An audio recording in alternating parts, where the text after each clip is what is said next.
बिस्मिल्लाहिर्रहमानिर्रहीम। अस्सलामुअलैकुम नाज़रीन कराम, नई वीडियो में आपको खुश आमदीद कहते हैं। इमरान खान या कोई और, आज चाइना ने पाकिस्तान में मौजूद तमाम स्टेक होल्डर्स को अपना वाज़े पैगाम दे दिया है और सबके 14 तबक रोशन हो चुके हैं।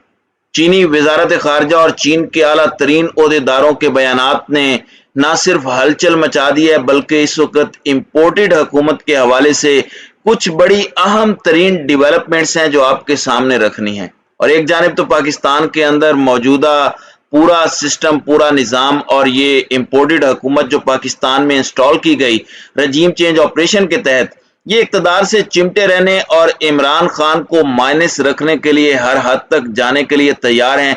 तो वहीं दूसरी जानिब अहम तरीन ममालिक, जिनमें पाकिस्तान के दोस्त ममालिक और पाकिस्तान के खैर खा ममालिक सरे फहरिस्त हैं, वो लगातार अदम एतमाद का इजहार करते जा रहे हैं। नाज़रीन इकराम, जिस दिन शहबाज शरीफ ने हलफ उठाया उसके बाद उनकी कोशिश थी कि वो दो दौरे कर सकें, एक सऊदी अरब का दौरा और दूसरा चाइना का दौरा। और ये एक ट्रेडिशन भी है। फिर इन ममालिक से राब्ता किया गया, सऊदी अरब ने दौरे के लिए बुला लिया, लेकिन वहां पर जो कुछ भी हुआ उसने भी एक मैसेज दिया कि ये तो अपने मुल्क के अंदर भी मकबूल नहीं है। सऊदी अरब ने इस इम्पोर्टेड हुकूमत को कोई पैकेज देने से इनकार कर दिया, अगरचे ये परसेप्शन क्रिएट करने की कोशिश की गई कि अरबों के साथ हमारी बड़ी अच्छी टर्म्स हैं, ये हो जाएगा वो हो जाएगा। इसके बाद इन्हें वहां से मिला कुछ नहीं। फिर यूएई के दौरे के दौरान भी इन्हें प्रोटोकॉल तक नहीं मिला, पैसे तो दूर की बात है। तुर्की ने इन्हें खाली हाथ भेजा। चाइना से मिन्नत तरले किए जाते रहे, चाइना को कहा जाता रहा कि शहबाज शरीफ का दौरा करवा लें। चाइना ने कोई ग्रीन सिग्नल नहीं दिया। इसके बाद हमारी तरफ से ये तक कहा गया कि आप किसी कॉन्फ्रेंस पर बुला लें, किसी समिट पर बुला लें, इसकी साइड लाइन पर शी जिनपिंग से मुलाकात हो जाएगी। इस पर भी चाइना राजी नहीं हुआ। फिर इसी दौरान चाइना हमारी मिलिट्री लीडरशिप से राब्ते में रहा, सऊदी अरब भी हमारी मिलिट्री लीडरशिप से राब्ते में रहा, क्योंकि वो पाकिस्तान के साथ ताल्लुकात खराब नहीं करना चाहते थे। लेकिन इम्पोर्टेड हुकूमत जो कि मकबूल भी नहीं है, जिसके पास मैंडेट भी नहीं है, और इमरान खान ने इस बात की तस्दीक भी एक इंटरव्यू में की थी कि शाह महमूद कुरैशी को तुर्की और चाइना की तरफ से दौरे की दावत बगैर कोई ओहदा रखे इसलिए दी जा रही है क्योंकि उनकी एम्बेसियां यहां से ग्राउंड रियलिटी की रिपोर्ट भेजती हैं। हर एम्बेसी अपने मुल्क को बताती है कि वहां पर अवाम के अंदर क्या जज्बात पाए जाते हैं। और फिर चाइना से जो $2 अरब के कर्ज का रोल ओवर था, वो भी जनरल कमर जावेद बाजवा ने कॉल करके करवाया। IMF से भी बात उन्हें करनी पड़ती है। इसके बाद सऊदी अरब और यूएई को भी जनरल बाजवा ने कॉल की, जिसके बाद उन्होंने सपोर्ट का कहा, फिर कुछ सरमायाकारी की बात हुई।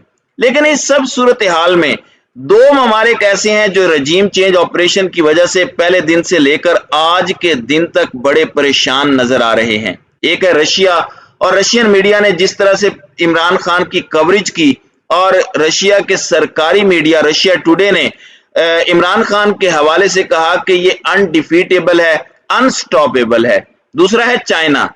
अब अगर चाइना को देखा जाए तो चाइना जब से तख्लीक हुआ है, जब से चाइना का क़याम हुआ है, वो अदम मुदाखलत के उसूल पर सख्ती से अमल पैरा है।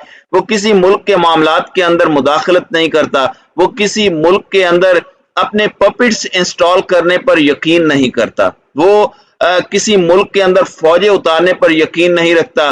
वो मुल्कों में जाकर मुल्क मिलकर काम करने, ट्रेड करने, मिलकर तरक्की करने, यानी win win situation for all के उसूल पर अमल पैरा है।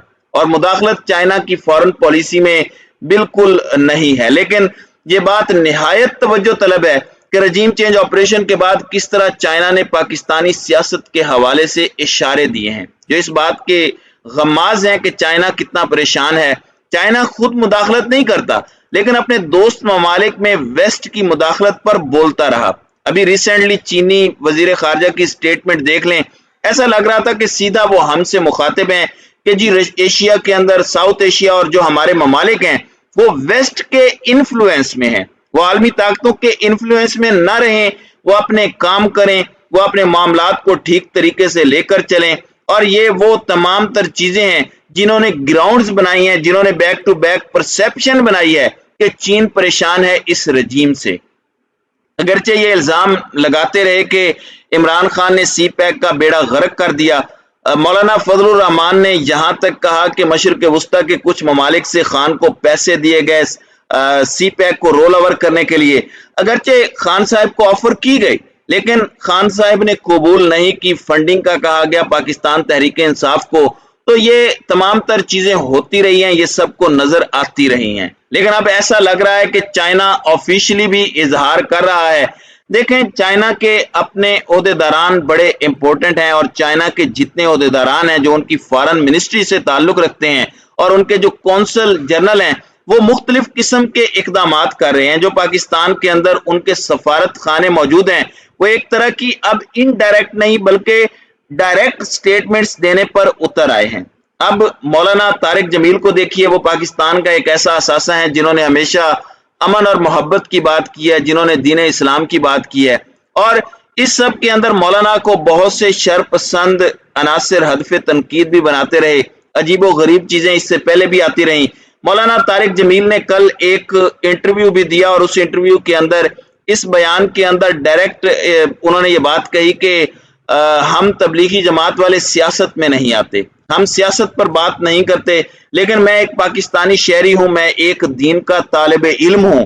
انہوں نے بتایا کہ یہ ضمیروں کی منڈی لگی، یہ خرید و فروخت ہوئی، یہ حکومت قائم کی گئی، اور اس کے بعد آپ کو پتہ ہے کہ پے رول صحافی اور جو طبقہ ملامتیہ ہے پاکستان کے اندر، جو لوگ ایکسپوز ہو چکے ہیں، وہ ان پر چڑھ دوڑے، تنقید کا نشانہ بنانا شروع ہو گئے، مگر ان کا یہ بیان ایک چارج شیٹ ہے۔ دوسری جانب ایسا لگ رہا ہے کہ چائنا کے جو عہدیداران پیغام دے رہے ہیں، اب ان کی طرف سے ایک تصویر ہے جس میں جب عمران خان وزیر اعظم تھے اور وزیر اعظم آفس کے اندر مولانا طارق جمیل ان سے ملنے گئے اور انہیں گلے سے لگا رہے ہیں، اور دونوں کے چہروں پر بڑی خوشی ہے۔ تو چائنا کے جو کونسل جنرل کراچی میں ہیں اور جو پورا سندھ اور بلوچستان دیکھتے ہیں، تو اس کونسل جنرل نے اپنی official website Twitter account پر یہ تصویر لگائی۔ اس کے ساتھ کچھ لکھا نہیں، لیکن یہ تصویر سیلف ایکسپلینیٹری ہے کہ عمران خان سے محبت اور مولانا طارق جمیل کی جو بات ہے وہ کس قدر صحیح اور کس قدر درست ہے۔ اس کے علاوہ ایک اور ان کے کونسل جنرل ہیں نیو یارک سٹی میں، جو ان کے عہدیداران ہیں، ان میں سے بھی ایک نے تصویر لگائی ہے۔ اس پر کچھ لوگ پروپیگنڈا بھی کر رہے ہیں کہ اس تصویر پر جوکر کیوں لکھا ہوا ہے۔ وہ دراصل انہوں نے کریڈٹ دیا ہے اس اکاؤنٹ کو جس نے یہ تصویر پہلے پوسٹ کی، تو اس اکاؤنٹ کا نام سوشل میڈیا پر جوکر ہے۔ لیکن اس وقت لگاتار اب یہ بات ہو رہی ہے اور بیک ٹو بیک چائنا تک یہ بات چلی گئی ہے، اور چائنا نے ایسا لگ رہا ہے کہ اپنا فیصلہ سنا دیا ہے کپتان کے حق میں اور امپورٹڈ حکومت کے خلاف۔ اور یہ ایک بڑا واضح انڈیکیٹر ہے کہ اس نظام سے، اس رجیم سے پاکستان کے دوست ممالک نالاں ہیں، اور وہ اس نہج پر پہنچے ہیں کہ انہیں اشارے دینے پڑے، پھر انہیں ڈائریکٹ بات کرنا پڑی، اور یہ ملک کے فیصلہ سازوں کے لیے بھی لمحہ فکریہ ہے۔ تو ناظرین کرام، آپ کی اس ویڈیو کے حوالے سے کیا رائے ہے؟ اب اپنی رائے کا اظہار کمنٹ سیکشن میں ضرور کیجیے گا۔